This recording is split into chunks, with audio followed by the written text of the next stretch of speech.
वाहिगुरू जी का खालसा वाहिगुरू जी की फतेह। बड़ा कुछ मैं सुन रहा देख रहा, बड़ा कूड़ प्रचार ते नफरत फैलाई जा रही है मेरे खिलाफ, तो मैं सब कुछ पी रहा इस करके भी एक सांझी लड़ाई ते एक संघर्ष जो असी विढ़िया साडे मोर्चे नूं कोई ढाह ना लगे। पर हुण जिस पड़ाव ते आ गए हैं ना, हुण कुछ गल्लां करनियां बड़ियां जरूरी आ।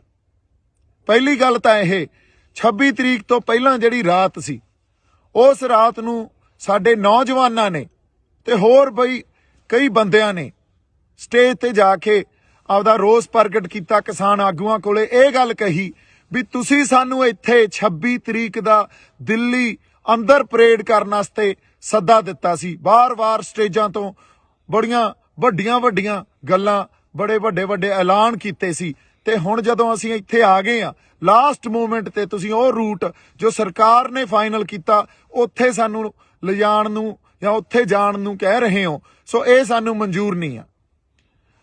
सिचुएशन उत्थे इहो जी बन गई कि साडे आगू उत्थों किनारा कर गए। उदों बाद उत्थों होर भी बंदे आए, वो भी किनारा कर गए। फिर मैनू सुनेहा भेजिया निहंग सिंह जथेबंदियां दे जिहड़े साडे बाबा जी सी, उन्होंने कहा भी सिचुएशन इत्थे गर्मा गर्मी हो गई है ते आओ। जदों मैं स्टेज ते पहुंचिया उदों सारी संगत नूं मैं जाके गल्लां समझाईयां और आगूआं दे साडे किसान आगूआं दे हक च गल्लां कीतियां भी ये साडे बजुर्ग आ, उन्हां ते बहुत वड्डा प्रैशर आ, सानूं समझना पऊगा, साझा फैसला लेना पऊगा। उदे रात दी मेरी स्पीच देख लो, यही गल होई भी साझा फैसला लो, संगत दे समझ दे हिसाब नाल फैसला लो। जिहड़ा संगत दे समझ नाल फैसला लिया जाऊगा वो गलत नहीं हो सकदा, क्योंकि संगत दे करके ही मोर्चा, संगत दे करके ही असीं इत्थे खड़े आ। पर उस दिन आगूआं दी गल इह समझ च नहीं आई। उन्होंने मार्च अगले दिन जदों कढ़िया, जिहड़ा रूट दिल्ली पुलिस ने ते किसान आगूआं ने फाइनल किया सी, उस रूट ते 3000 बंदे भी नहीं सी, ते संगत आप मुहारी ਸਿੰਘੂ बार्डर तो भी, गाजियाबाद बार्डर तो भी, टिकरी बार्डर तो भी, ते राजस्थान वाले पास्यों भी लाल किले नूं तुर पई। हुण इत्थे किसे दी अगवाही च नहीं, आप महारी एक वहन जिहड़ा लाल किले वल नूं वह गया ते उधर नूं तुर पे। लाल किले जाके जदों गेट टुੱਟਿਆ उदों बाद मैं पहुंचिया उत्थे, उदों तक अंदर हज़ारां लोग साडे ते मेरे ख्याल च कोई सैकड़े ट्रैक्टर उदों तक उस पूरी सड़क ते लाल किले वाली सड़क ते दाखिल हो चुके सी। लाल किले दे अंदर हज़ारां लोग दाखिल हो चुके सी।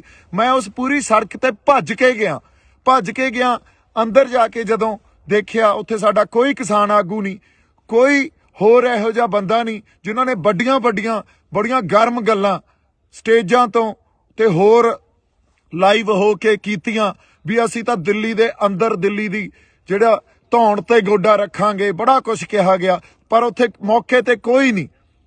जदों कोई नहीं तां एक कल्ला मैं संगत ने जदों देखिया ते मैनूं खिच के उत्ते लै गए भी बाई उत्ते साडे बंदे आ ते चलो चल गए। हुण उत्ते एक खाली जिहड़ी झंडा लाउण वाली अपना डंडा हुंदा, एक पोस्ट हुंदी आ, फ्लैग पोस्ट कहंदे आ उहनूं, ਉਹ खाली पई सी। ਉਹਦੇ ਤੇ ਇੱਕ ਕਿਸਾਨੀ ਦਾ ਤੇ ਇੱਕ ਨਿਸ਼ਾਨ ਸਾਹਿਬ ਇਹ ਦਰਜ ਕਰਾਉਣ ਵਾਸਤੇ ਵੀ ਸਾਡਾ ਰੋਸ ਆ, ਅਸੀਂ ਆਪਦੇ ਹੱਕ ਲੈਣ ਆਏ ਆ। ਤੇ ਉੱਥੇ 2 ਝੰਡੇ ਲਾਏ ਗਏ ਤੇ ਪਿੱਛੇ ਸਾਡਾ ਜਿਹੜਾ ਨੈਸ਼ਨਲ ਫਲੈਗ ਆ ਉਹ ਲੱਗਿਆ ਹੋਇਆ ਸੀ।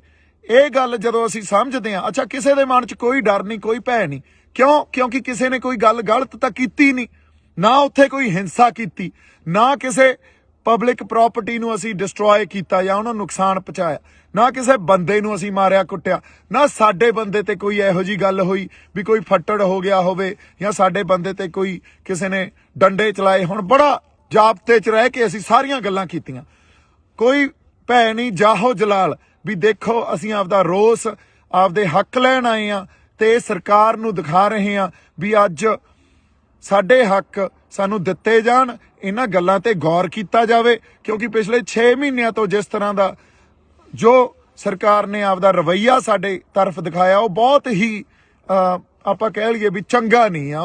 वो तां साडी बार बेइज्जती करते रहे। हुण उत्थे 2 झंडे लाए गए, झंडा लाउण तो बाद निशान साहब ते किसानी दा झंडा ते पिछे साडा नैशनल फ्लैग लग्या। ये जिहड़ी एक जिहड़ी ਇਹ ਡਾਇਵਰਸਿਟੀ ਆ, ਜਿਹਨੂੰ ਅਸੀਂ ਡਾਇਵਰਸਿਟੀ ਕਹਿੰਦੇ ਆ, ਇਹਨੂੰ ਸਾਨੂੰ ਸਮਝਣਾ ਚਾਹੀਦਾ। ਇੱਕ ਪਾਸੇ ਸਾਡਾ ਨੈਸ਼ਨਲ ਫਲੈਗ ਆ, ਦੂਜੇ ਪਾਸੇ ਨਿਸ਼ਾਨ ਸਾਹਿਬ ਆ, ਤੀਜੇ ਪਾਸੇ ਸਾਡਾ ਜਿਹੜਾ ਕਿਸਾਨੀ ਦਾ ਝੰਡਾ, ਤੇ ਇਹਨਾਂ ਤਿੰਨਾਂ ਝੰਡਿਆਂ ਦੇ ਅਧੀਨ ਨਿਸ਼ਾਨ ਸਾਹਿਬ ਦੀ ਅਗਵਾਈ 'ਚ ਤੇ ਸਾਡਾ ਨੈਸ਼ਨਲ ਫਲੈਗ, ਉਦੋਂ ਬਾਅਦ ਕਿਸਾਨੀ ਦਾ ਝੰਡਾ, ਇਹਨਾਂ ਤਿੰਨਾਂ ਦੀ ਅਗਵਾਈ 'ਚ ਇਹ ਜਿਹੜਾ ਕਿਸਾਨੀ ਸੰਘਰਸ਼ ਲੜਿਆ ਜਾ ਰਿਹਾ। ਕੋਈ ਉੱਥੇ ਤੁਸੀਂ ਦੇਖੋ ਮੈਦਾਨ 'ਚ ਵੀ ਲਾਲ ਕਿਲੇ ਦੇ, ਕੋਈ ਉੱਥੇ ਨਿਸ਼ਾਨ ਸਾਹਿਬ ਚੱਕੀ ਫਿਰਦਾ, ਕੋਈ ਉੱਥੇ ਆਪਦਾ ਕਿਸਾਨੀ ਵਾਲਾ ਝੰਡਾ ਚੱਕੀ ਫਿਰਦਾ, ਕੋਈ ਉੱਥੇ ਤਿਰੰਗਾ ਚੱਕੀ ਫਿਰਦਾ। ਸੋ ਇਹ ਜਿਹੜੀ ਵੰਨ ਸਵੰਨਤਾ ਨਾ, ਇਹਨੂੰ ਰਿਸਪੈਕਟ ਦਿਓ, ਇਹਨੂੰ ਐਕਸੈਪਟ ਕਰੋ, ਇਹਨੂੰ ਸਮਝਣ ਦੀ ਕੋਸ਼ਿਸ਼ ਕੀਤੀ ਜਾਣੀ ਚਾਹੀਦੀ ਆ। ਤੇ ਜੇ ਤੁਸੀਂ ਕਹੋ ਵੀ ਇਹ ਗੱਲ ਕਰਕੇ ਮੈਂ ਗਦਾਰ ਹੋ ਗਿਆ, ਤਾਂ ਫਿਰ ਉੱਥੇ ਜਿਹੜੇ 3-5 ਲੱਖ ਬੰਦੇ ਬੈਠੇ ਸੀ ਉਹ ਵੀ ਗਦਾਰ ਹੋ ਗਏ, ਫਿਰ ਤਾਂ ਸਾਰੇ ਹੀ ਗਦਾਰ ਹੋ ਗਏ। ਇਹ ਗੱਲਾਂ ਨੂੰ ਤੁਸੀਂ ਇੱਕ ਬੰਦੇ ਤੇ ਥੋਪ ਦੋਗੇ ਤੇ ਉਸ ਬੰਦੇ ਨੂੰ ਤੁਸੀਂ ਗਦਾਰੀ ਦਾ ਸਰਟੀਫਿਕੇਟ ਵੰਡ ਦੋਗੇ। ਮੈਨੂੰ ਲੱਗਦਾ ਤੁਹਾਨੂੰ ਸ਼ਰਮ ਆਉਣੀ ਚਾਹੀਦੀ ਹੈ ਇਹੋ ਜਿਹੀਆਂ ਗੱਲਾਂ ਕਰਦੇ ਹੋਏ। ਜੇ ਕਿਤੇ ਸਾਡੀ ਕਿਸਾਨ ਲੀਡਰਸ਼ਿਪ ਜਾਂ ਹਰ ਬੰਦਾ ਉੱਤੇ ਸਟੈਂਡ ਲੈ ਜਾਂਦਾ, ਖੜ ਜਾਂਦਾ, ਕਹਿੰਦਾ ਦੇਖੋ ਸਾਡੇ ਕਿਸਾਨਾਂ ਨੇ ਕੀ ਕਰ ਦਿਖਾਇਆ, ਤੇ ਜੇ ਇਹਨਾਂ ਕਿਸਾਨਾਂ ਦੇ ਹੱਕ ਨਾ ਦਿਓਗੇ ਇਹ ਕਿਸਾਨ ਕੁਝ ਵੀ ਕਰ ਸਕਦੇ ਆ, ਕਿੱਡਾ ਵੱਡਾ ਪ੍ਰੈਸ਼ਰ ਪੈਣਾ ਸੀ ਸਰਕਾਰ ਤੇ। ਪਰ ਨਹੀਂ, ਸਾਡੇ ਬੰਦਿਆਂ ਨੇ ਤਾਂ ਮੈਨੂੰ ਗਦਾਰੀ ਦਾ ਸਰਟੀਫਿਕੇਟ ਵੰਡਤਾ। ਹੁਣ ਤੁਸੀਂ ਇਹ ਗੱਲਾਂ ਨੂੰ ਜਦੋਂ ਸਮਝਦੇ ਹੀ ਨਹੀਂ ਹੋ, ਫਿਰ ਤੁਸੀਂ ਕਹਿ ਰਹੇ ਹੋ ਵੀ ਅਸੀਂ ਇੱਕ ਆ। ਕਿਹੜਾ ਇੱਕ ਆ? ਉਦੋਂ ਦਾ ਮੈਂ ਉਹਦੇ ਰਾਤ ਨੂੰ ਵੀ ਜਿਹੜੀ ਸਪੀਚ ਦਿੱਤੀ, ਲਾਈਵ ਸੈਸ਼ਨ ਵੀ ਕੀਤਾ, ਉਹਦੇ 'ਚ ਵੀ ਇਹੀ ਗੱਲ ਕੀਤੀ ਵੀ ਸਾਂਝੇ ਫੈਸਲੇ ਲਓ ਤੇ ਏਕਾ ਰੱਖੋ। ਸਾਂਝਾ ਫੈਸਲਾ ਲਓਗੇ, ਸੰਗਤ ਦੀ ਸਮਝ ਦੇ ਹਿਸਾਬ ਨਾਲ ਫੈਸਲਾ ਲਓਗੇ, ਉਹ ਫੈਸਲਾ ਠੀਕ ਹੀ ਠੀਕ ਆ। ਪਰ ਇਹ ਗੱਲ ਕਦੇ ਨਹੀਂ ਵਿਚਾਰੀ ਗਈ। ਉਲਟਾ ਜਦੋਂ ਸੰਗਤ ਆਪ ਮੁਹਾਰੀ ਹੋ ਕੇ ਤੁਰ ਪਈ ਤਾਂ ਉਸ ਵੇਲੇ ਇੱਕ ਬੰਦੇ ਨੂੰ ਲੱਭ ਕੇ ਉਹਨੂੰ ਕਸੂਰਵਾਰ ਠਹਿਰਾ ਕੇ ਆ ਕੇ ਇਹਨੇ ਕਿਸਾਨੀ ਸੰਘਰਸ਼ ਨੂੰ ਢਾਹ ਲਾਇਆ। ਬਈ ਕਿਹੜਾ ਢਾਹ ਲਾਇਆ ਦੱਸੋ? 26 ਤਰੀਕ ਤੋਂ ਬਾਅਦ ਜਦੋਂ ਸੰਗਤ ਫੈਸਲਾ ਕਰਕੇ ਆਈ ਹੋਵੇ ਵੀ ਅਸੀਂ ਦਿੱਲੀ ਦੇ ਅੰਦਰ ਜਾ ਕੇ ਰੋਸ ਮਾਰਚ ਕਰਨਾ, ਕਿਉਂਕਿ ਉਹ ਫੈਸਲਾ ਤੁਸੀਂ ਉਹ ਦਿੱਤਾ ਸੀ ਤੇ ਬਾਅਦ 'ਚ ਤੁਸੀਂ ਬਦਲ ਗਏ। ਸੰਗਤ ਨੇ ਤਾਂ ਆਪਦਾ ਫੈਸਲਾ ਉਹਦੇ ਤੇ ਕਰ ਲਿਆ ਸੀ ਵੀ ਹਾਂ ਅਸੀਂ ਦਿੱਲੀ ਦੇ ਅੰਦਰ ਜਾ ਕੇ ਰੋਸ ਮਾਰਚ ਕਰਨਾ, ਤੇ ਉੱਥੇ ਲੱਖਾਂ ਲੋਕ ਕਿਸੇ ਇੱਕ ਬੰਦੇ ਦੇ ਕਹਿਣੇ 'ਚ ਨਹੀਂ ਹੋ ਸਕਦੇ। ਜੇ ਕਿ ਲੱਖਾਂ ਲੋਕ ਮੇਰੇ ਕਹਿਣੇ 'ਚ ਮੈਂ ਭੜਕਾਤੇ, ਫਿਰ ਤੁਹਾਡੇ ਕਾਹਦੇ, ਤੁਸੀਂ ਕਾਹਦੇ ਲੀਡਰ ਰਹਿ ਗਏ? ਫਿਰ ਤਾਂ ਸਾਰਾ ਕੈਡਰ ਹੀ ਮੇਰਾ। ਕਿਹੋ ਜਿਹੀਆਂ ਤੁਸੀਂ ਇੱਕ ਦਿਨ ਪਹਿਲਾਂ ਇਹ ਕਹਿੰਦੇ ਹੋ ਵੀ ਦੀਪ ਸਿੱਧੂ ਦੀ ਕੋਈ ਕੰਟਰੀਬਿਊਸ਼ਨ ਨਹੀਂ ਆ, ਦੂਜੇ ਦਿਨ ਇਹ ਕਹਿੰਦੇ ਹੋ ਦੀਪ ਸਿੱਧੂ ਮਗਰ ਲਾ ਕੇ ਲੈ ਗਿਆ ਬੰਦਿਆਂ ਨੂੰ। ਮੈਨੂੰ ਸਮਝ ਨਹੀਂ ਆਉਂਦੀ ਤੁਸੀਂ ਗੱਲਾਂ ਕੀ ਕਰ ਰਹੇ ਹੋ। ਹਜੇ ਤੱਕ ਤੁਹਾਨੂੰ ਏਕੇ ਦੀ ਸਮਝ ਨਹੀਂ ਆਈ, ਹਜੇ ਤੱਕ ਤੁਸੀਂ ਇੱਕ ਦੂਜੇ ਦੀਆਂ ਲੱਤਾਂ ਖਿੱਚਦੇ ਹੋ, ਹਜੇ ਤੱਕ ਤੁਸੀਂ ਤੌਹਮਤਾਂ ਲਾਈ ਜਾਂਦੇ ਹੋ। ਦੂਜੀ ਗੱਲ, ਜਦੋਂ ਇਹ ਗੱਲ ਕਰਨੀ ਬੜੀ ਜ਼ਰੂਰੀ ਆ, ਮੈਨੂੰ RSS ਦਾ BJP ਦਾ ਬੰਦਾ ਕਹਿ ਰਹੇ ਹੋ, ਲਾਲ ਕਿਲੇ ਤੇ ਨਿਸ਼ਾਨ ਸਾਹਿਬ ਤੇ ਕਿਸਾਨੀ ਦਾ ਝੰਡਾ ਕੋਈ RSS ਦਾ BJP ਦਾ ਬੰਦਾ ਲਾਊਗਾ? ਇਹਨੂੰ ਸੋਚ ਕੇ ਤਾਂ ਦੇਖੋ, ਕੋਈ ਤਾਂ ਇਹਦੇ ਪਿੱਛੇ ਲੌਜਿਕ ਹੋਵੇ। ਅੱਛਾ, ਅਗਲੀ ਗੱਲ, ਕੋਈ ਕਾਂਗਰਸ ਦਾ ਬੰਦਾ ਲਾਊਗਾ? ਕੋਈ ਉਹ ਬੰਦਾ ਲਾਊਗਾ ਜਿਹਨੇ ਕੱਲ ਨੂੰ ਚੋਣਾਂ ਲੜਨੀਆਂ? ਨਹੀਂ, ਉੱਥੇ ਕੋਈ ਸੱਚਾ ਤੇ ਸੁੱਚਾ ਬੰਦਾ ਹੀ ਲਾਊਗਾ। ਤੇ ਜਿੰਨੀਆਂ ਰੂਹਾਂ ਉੱਥੇ ਸੀਗੀਆਂ ਉਹ ਸੱਚੀਆਂ ਸੁੱਚੀਆਂ ਸੀ। ਤੁਸੀਂ ਇੱਕ ਬੰਦੇ ਨੂੰ ਗਦਾਰ ਕਹਿ ਕੇ, ਤੇ ਉਹ ਵੀ ਸਾਰੇ ਗਦਾਰ ਹੀ ਹੋਏ ਫਿਰ ਤਾਂ ਜਿਹੜੇ ਉੱਥੇ ਗਏ ਸੀ। ਕਿੱਡੀ ਵੱਡੀ ਤੁਸੀਂ ਇਹ ਜਿਹੜੀ ਆਪਾਂ ਕਹਿ ਲਈਏ ਵੀ ਤੁਹਾਡੀ ਬਦਨੀਤੀ ਸਾਹਮਣੇ ਆ ਰਹੀ ਹੈ ਇਸ ਗੱਲ ਤੋਂ। ਕਿੱਡੀ ਤੁਹਾਡੇ ਅੰਦਰ ਦਰਦ ਹੀ ਨਹੀਂ ਆ ਕਿਸੇ ਗੱਲ ਲਈ। ਗੱਲ ਦੀ ਸਮਝ, ਮੈਨੂੰ ਲੱਗਦਾ ਜਾਂ ਤਾਂ ਤੁਸੀਂ ਸਮਝਣਾ ਨਹੀਂ ਚਾਹੁੰਦੇ ਜਾਂ ਸਮਝਦੇ ਹੋਏ ਵੀ ਨਹੀਂ ਸਮਝ ਰਹੇ ਵੀ ਇੱਕ ਬੰਦੇ ਤੇ ਕਸੂਰ ਉਹਦੇ ਤੇ ਥੋਪੋ। ਕਿਉਂਕਿ ਜਿਹੜੇ ਫੈਸਲੇ ਲਏ ਆ ਅੱਜ ਤੱਕ ਤੁਸੀਂ, ਉਹ ਫੈਸਲੇ ਆਪ ਮੁਹਾਰੇ, ਤੇ ਕਿਸੇ ਨਾ ਕਿਸੇ ਤੁਹਾਡੇ ਅੰਦਰ ਐਡੀ ਵੱਡੀ ਈਰਖਾ ਤੇ ਸਭ ਤੋਂ ਵੱਡੀ ਗੱਲ ਹੰਕਾਰ।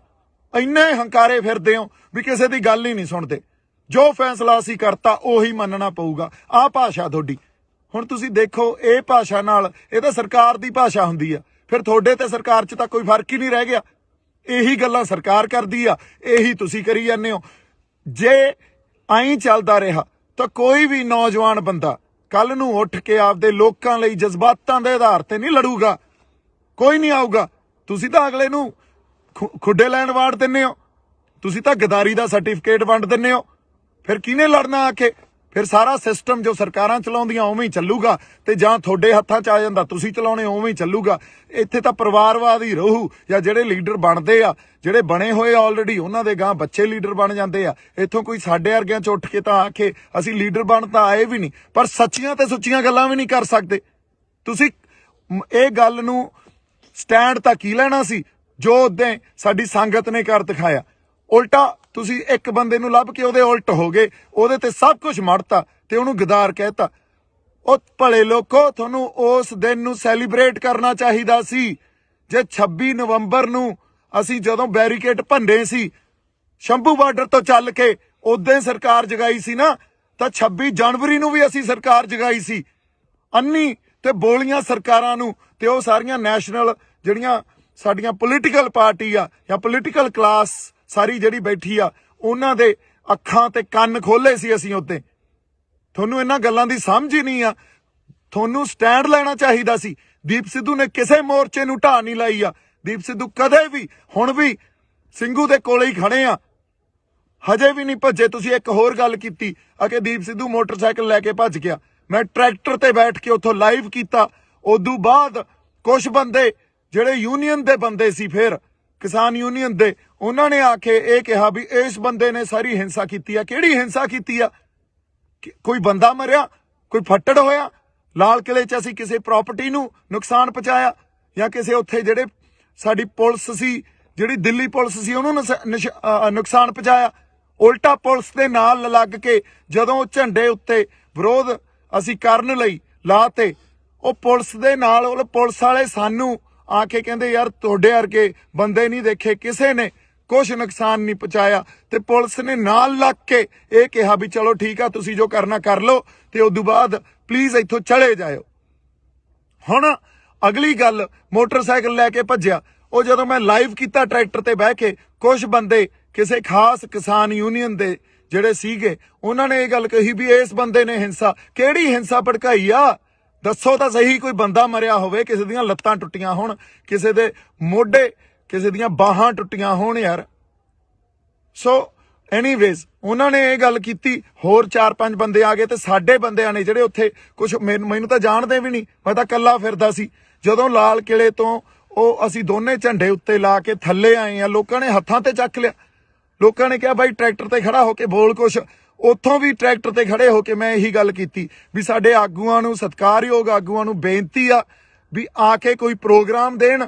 ਜੇ ਇੱਥੇ ਬਹਿਣਾ ਕਿ ਵਾਪਸ ਜਾਣਾ ਸਾਨੂੰ ਦੱਸਣ। ਤੇ ਉਦੋਂ ਬਾਅਦ ਕਿਸੇ ਨੇ ਕੋਈ ਕੰਟੈਕਟ ਨਹੀਂ ਕੀਤਾ। ਬਾਈ ਜੀ ਜਿਹੜੇ RSS ਦੇ ਏਜੰਟ ਸੀ ਨਾ, ਉਹ ਤਾਂ ਬਾਹਰ ਸੀ, ਫਿਰ ਅੰਦਰ ਉੱਥੇ ਕੋਈ RSS ਦਾ ਏਜੰਟ ਨਹੀਂ ਸੀ। ਅੰਦਰ ਤਾਂ ਉਹ ਬੰਦਾ ਸੀ ਜੋ ਸੱਚੀ ਤੇ ਸੁੱਚੀ ਆਪਦੇ ਅੰਦਰ ਨੇਕ ਆਤਮਾ ਲੈ ਕੇ ਜਜ਼ਬਾਤਾਂ ਦੇ ਆਧਾਰ ਤੇ ਤੁਹਾਡੇ ਨਾਲ ਖੜਾ ਸੀ। ਉਹ ਤਾਂ ਸਾਰੇ ਏਜੰਟ ਤਾਂ ਬਾਹਰ ਸੀ, ਉੱਥੇ ਕੋਈ ਨਹੀਂ ਵੜਿਆ। ਉੱਥੇ ਤਾਂ ਸੰਗਤ ਗਈ ਆ। ਸੰਗਤ 'ਚ ਗੁਰੂ ਦਾ ਵਾਸ ਆ। ਜੇ ਗੁਰੂ 20 ਵਿਸਵੇ ਆ ਤਾਂ ਸੰਗਤ 21 ਵਿਸਵੇ ਆ। ਸੰਗਤ ਦੇ ਫੈਸਲਿਆਂ ਨੂੰ ਪਛਾਣੋ, ਸੰਗਤ ਦੇ ਫੈਸਲਿਆਂ ਨੂੰ ਤੁਸੀਂ ਦੇਖੋ, ਮਹਿਸੂਸ ਕਰੋ। ਹਜੇ ਵੀ ਟਾਈਮ ਆ ਤੁਹਾਡੇ ਕੋਲੇ। ਫਿਰ ਅਗਲੀ ਗੱਲ, ਜਦੋਂ ਮੇਰੇ ਤੇ ਉਹਨਾਂ ਨੇ ਆ ਕੇ ਇਹ ਕਿਹਾ ਵੀ ਉਹ ਤੂੰ ਹਿੰਸਾ ਪੜਾਈ ਆ, ਤੂੰ ਭੜਕਾਈ ਆ, ਹੁਣ ਮੈਂ ਉੱਥੇ ਆਪਦੇ ਬੰਦਿਆਂ ਨਾਲ ਲੜਦਾ। ਲੜਨ ਵਾਸਤੇ ਫੇਰ ਗੱਲ ਕੀ ਹੋਣੀ ਸੀ? ਦੇਖੋ ਦੀਪ ਸਿੱਧੂ ਦਾ ਕਿਰਦਾਰ, ਇਹ ਤਾਂ ਐਂ ਹੈ, ਤਾਂ ਲੜੀ ਜਾਂਦਾ ਬੰਦਿਆਂ ਨਾਲ, ਇਹ ਗਾਲਾਂ ਕੱਢੀ ਜਾਂਦਾ। ਉੱਥੋਂ ਜਿਹੜੇ ਕੁਝ ਸੁਹਿਰਦ ਬੰਦੇ ਸੀ, ਮੈਨੂੰ ਤਾਂ ਵਿਚਾਰੇ ਜਾਣਦੇ ਵੀ ਨਹੀਂ ਸੀ, ਉਹਨਾਂ ਨੇ ਕਿਹਾ ਬਾਈ ਤੂੰ ਨਿਕਲ, ਬਾਈ ਤੂੰ ਨਿਕਲ। ਉਹ ਮੈਨੂੰ ਲੈ ਗਏ। ਉਦੋਂ ਬਾਅਦ ਅਸੀਂ ਵਾਕਿਆ ਹੀ ਉਹ ਸਿਚੁਏਸ਼ਨ ਅਵੋਇਡ ਕੀਤੀ। ਕੁੱਟਣ ਨੂੰ ਉੱਥੇ 20 ਬੰਦਿਆਂ ਨੂੰ ਕੁੱਟ ਲੈਂਦੇ, ਲੜ ਪੈਂਦੇ ਆਪਸ 'ਚ। ਇਹ ਕਰਨ ਥੋੜੀ ਆਏ ਆ ਇੱਥੇ। ਫਿਰ ਉਹਨਾਂ ਨੇ ਕੀ ਕਹਿਣਾ ਸੀ? ਦੀਪ ਸਿੱਧੂ ਕੁੱਟਿਆ ਗਿਆ। ਕਿਉਂਕਿ ਤੁਹਾਨੂੰ ਤਾਂ ਇੱਕ ਖਬਰ ਚਾਹੀਦੀ ਆ, ਉਹ ਖਬਰ ਨੂੰ ਤੁਸੀਂ ਵਾਰ-ਵਾਰ ਦੇਖੋਗੇ, ਵਾਰ-ਵਾਰ ਦੇਖੋਗੇ। ਇਹ ਤਾਂ ਸਾਡੀ ਮਾਨਸਿਕਤਾ ਰਹਿ ਗਈ ਯਾਰ। ਕਿੱਥੇ ਬੈਠੇ ਆ ਅਸੀਂ ਆਪਦੀ ਹੋਂਦ ਦੀ ਲੜਾਈ ਲੜ ਰਹੇ ਆ। ਹੋਂਦ ਦੀ ਲੜਾਈ 'ਚ ਤੁਸੀਂ ਇੱਕ ਮੋਟਰਸਾਈਕਲ ਦੀ ਵੀਡੀਓ ਜਿਹਦਾ ਕੋਈ ਸੱਚ ਤੁਹਾਨੂੰ ਪਤਾ ਨਹੀਂ, ਤੁਸੀਂ ਉਹ ਦੇਖ ਕੇ ਘਸਾਤੀ। ਐਡੀ ਮਾਨਸਿਕਤਾ ਤੁਹਾਡੀ ਯਾਰ ਗੰਦੀ। ਹੁਣ ਮੈਂ ਕੀ ਗੱਲਾਂ ਕਰਾਂ ਤੁਹਾਡੇ ਨਾਲ? ਜੇ ਮੈਂ ਬਾਹਲੀਆਂ ਗੱਲਾਂ ਖੋਲੂੰਗਾ ਨਾ, ਹਜੇ ਤਾਂ ਬਹੁਤ ਗੱਲਾਂ ਖੋਲ ਸਕਦਾ ਮੈਂ, ਬੜੀਆਂ ਗੱਲਾਂ ਖੋਲੀਆਂ ਜਾ ਸਕਦੀਆਂ, ਪਰ ਹਜੇ ਟਾਈਮ ਨਹੀਂ ਆ। ਹਜੇ ਬਹੁਤ ਗੱਲਾਂ ਨੂੰ ਪੀਣਾ ਪਊਗਾ। ਪਰ ਮੈਂ ਸੱਚ ਨੂੰ ਸਾਹਮਣੇ ਲਿਆ ਕੇ ਤੁਹਾਡੇ ਰੱਖੂੰਗਾ, ਦਲੀਲ ਰੱਖੂੰਗਾ, ਇੱਕ ਇੱਕ ਗੱਲ ਦੀ ਦਲੀਲ ਦੇਵਾਂਗਾ ਤੁਹਾਨੂੰ। ਤੁਸੀਂ ਯਾਰ ਸਮਝੀ ਕੀ ਬੈਠੇ ਹੋ ਆਪਦੇ ਆਪ ਨੂੰ? ਇੱਥੇ ਜਾਣ ਤਲੀ ਤੇ ਰੱਖ ਕੇ ਸਿਰ ਧੜ ਦੀ ਬਾਜੀ ਲਾਈ ਹੋਈ ਆ। ਜਿਹੜੇ ਬੰਦੇ ਨਾਲ ਕੋਈ ਨਹੀਂ ਬੋਲਿਆ, ਹਜੇ ਤੱਕ ਕੋਈ ਨਹੀਂ ਖੜਿਆ। ਗਦਾਰੀ ਦੇ ਸਰਟੀਫਿਕੇਟ ਵੰਡਤੇ ਤੁਸੀਂ। ਬਾਈ ਜੀ ਕੋਈ ਤੁਹਾਡੇ ਲਈ ਪੈਦਾ ਨਹੀਂ ਹੋਊਗਾ। ਕੋਈ ਤੁਹਾਡਾ ਆ ਕੇ ਇਹ ਨਹੀਂ ਕਹੂਗਾ ਵੀ ਮੈਂ ਤੁਹਾਡੇ ਲਈ ਲੜਦਾ ਯਾਰ, ਤੁਹਾਡੇ ਹੱਕਾਂ ਖਾਤਰ ਲੜਦਾ। ਬਦਲੋ, ਹਜੇ ਵੀ ਬਦਲ ਦਿਓ ਆਪਦੀ ਮਾਨਸਿਕਤਾ ਨੂੰ ਤੇ ਸਾਡੇ ਢੰਗ ਬਦਲੋ। ਜੇ ਨਹੀਂ ਬਦਲੇ ਤਾਂ ਪਛਤਾਓਗੇ। ਮੈਂ ਹੁਣ ਐਨੀਵੇਜ਼ ਬਹਾ 'ਚ ਬਹਿ ਜਾਨਾ, ਜਜ਼ਬਾਤਾਂ ਦੇ ਬਹਾ 'ਚ ਬਹਿ ਜਾਨਾ। ਆਪਾਂ ਉਹਦੇ ਰਾਤ ਨੂੰ ਜਿਹੜੇ ਸਟੇਜ ਤੇ ਬੰਦੇ 25 ਤਰੀਕ ਦੀ ਰਾਤ ਨੂੰ ਸਟੇਜ ਤੇ ਮੌਜੂਦ ਸੀ ਨਾ, ਉਹਨਾਂ ਨੂੰ ਪੁੱਛਿਓ, ਉਹਨਾਂ ਨੂੰ ਦੀਪ ਸਿੱਧੂ ਦਾ ਕਿਰਦਾਰ ਪੁੱਛਿਓ। ਦੀਪ ਸਿੱਧੂ ਦਾ ਕਿਰਦਾਰ, ਸਰਕਾਰ ਤਾਂ ਅੱਜ ਮੇਰੇ ਪਿੱਛੇ, ਮੈਂ ਤੁਹਾਨੂੰ ਇੱਕ ਗੱਲ ਦੱਸ ਦਿੰਨਾ, ਸਰਕਾਰ ਨੇ ਮੇਰੇ ਪਿੱਛੇ ਬੰਦੇ ਲਾ ਦੇਣੇ ਆ ਵੀ ਕਿਸੇ ਵੀ ਢੰਗ 'ਚ ਇਹਨੂੰ ਮਾਰੋ। ਮੈਂ ਫੇਰ ਖੜਾ, ਤੁਸੀਂ ਗਦਾਰ ਦਾ ਸਰਟੀਫਿਕੇਟ ਦੇਈ ਜਾਂਦੇ ਹੋ, ਮੈਂ ਫੇਰ ਖੜਾ। ਔਰ ਬਹੁਤ ਕੁਝ ਪੀ ਬੈਠਾ ਹਜੇ ਅੰਦਰ। ਜੇ ਮੈਂ ਕਿਤੇ ਪਰਤਾਂ ਫਰੋਲਣ ਤੇ ਆ ਗਿਆ ਨਾ, ਤੇ ਇਹ ਸਾਰਾ ਕੁਝ ਖੋਲਣ ਤੇ ਆ ਗਿਆ, ਜਿਹੜੇ ਗੁੱਜੇ ਭੇਦ ਹੁੰਦੇ ਆ, ਤਾਂ ਇੱਥੇ ਭੱਜਿਆਂ ਨੂੰ ਰਾਹ ਨਹੀਂ ਮਿਲਣੇ। ਹੁਣ ਇੱਕ ਹੋਰ ਗੱਲ, ਇਹ ਗੱਲ ਮੈਂ ਡਾਇਲੌਗ 'ਚ ਨਹੀਂ ਬੋਲੀ ਸੀ, ਇਹ ਗੱਲ ਯਾਦ ਰੱਖਿਓ। ਭੱਜਣ ਵਾਲੇ ਨੂੰ ਧਰਤੀ ਚਾਹੀਦੀ ਹੁੰਦੀ ਆ ਤੇ ਉੱਡਣ ਵਾਲੇ ਨੂੰ ਅਸਮਾਨ, ਤੇ ਮੈਨੂੰ ਇਹ ਦੋਵੇਂ ਚਾਹੀਦੇ ਆ। ਹੁਣ ਇਹ ਜਿੱਥੇ ਵੀ ਮਿਲਣਗੇ, ਜਿਵੇਂ ਵੀ ਮਿਲਣਗੇ, ਮੈਂ ਛੱਡਣੇ ਨਹੀਂ ਆ। ਯਾਦ ਰੱਖਿਓ ਇਹ ਗੱਲ। ਐਨੀਵੇਜ਼, ਜਜ਼ਬਾਤੀ ਬੰਦਾ ਮੈਂ। ਕਰਾਂਗੇ ਗੱਲ, ਆਪਾਂ ਹੋਰ ਗੱਲਾਂ ਕਰਾਂਗੇ। ਤੁਸੀਂ ਏਕਾ ਬਣਾਈ ਰੱਖੋ। ਅਸੀਂ ਹੁਣ ਵੀ, ਸਾਡਾ ਸਾਂਝਾ ਮਕਸਦ ਆ, ਅਸੀਂ ਜਿੱਤਣਾ, ਇਸ ਮੋਰਚੇ ਨੂੰ ਜਿੱਤਣਾ। ਏਕਾ ਬਣਾਈ ਰੱਖੋ। ਹਜੇ ਬੜਾ ਕੁਝ ਪੀਣਾ ਪਊਗਾ, ਪੀ ਰਹੇ ਆ। ਟਾਈਮ ਆਊਗਾ ਜਦੋਂ ਸਾਰੀਆਂ ਗੱਲਾਂ ਕੀਤੀਆਂ ਜਾਣਗੀਆਂ। ਜੇ ਕਿਤੇ ਹੁਣ ਵੀ ਸਟੈਂਡ ਲੈ ਲੈਣ ਤੇ ਉਸ ਮੂਵਮੈਂਟ ਨੂੰ ਇੰਜੋਏ ਕਰਨ, ਜਿਹੜੀ ਇੱਕ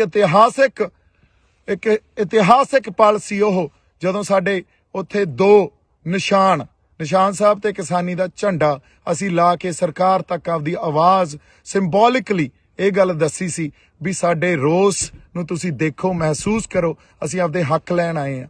ਆਪਦੀ ਹੋਂਦ ਦੀ ਲੜਾਈ ਲੜੀ ਜਾਂਦੇ ਆ। ਲੱਤਾਂ ਨਾ ਖਿੱਚੋ, ਤੌਮਤਾਂ ਨਾ ਲਾਓ। ਬਹੁਤ ਸਾਰਾ ਪਿਆਰ ਤੇ ਸਤਿਕਾਰ।